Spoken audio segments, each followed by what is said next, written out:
This badge, these sunglasses, and this nameplate belong to a pioneer in law enforcement and civil rights. Lucius Amerson was the first African-American sheriff elected in the Deep South since Reconstruction. Before that, a largely African-American population in Macon County was not able to vote for their sheriff.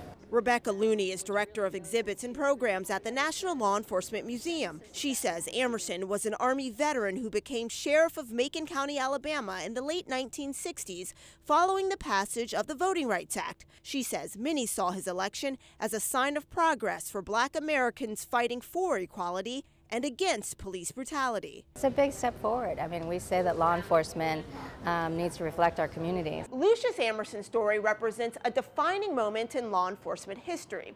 Today, police departments nationwide acknowledge that maintaining and recruiting a diverse workforce is still a challenge. What do we want? Justice! When do we want it? Recent headlines have focused on the Black Lives Matter movement and the lack of trust between police and the public. Craig Floyd, CEO of the National Law Enforcement Memorial Fund, says he hopes the museum can play a part in easing those tensions. We're going to have thoughtful, important conversations between the public and law enforcement. The museum hopes sharing the stories of Sheriff Lucius Amerson, as well as the stories of men and women of all races who have given their lives in the line of duty, will help visitors better understand the vital role diversity plays in keeping our communities safe.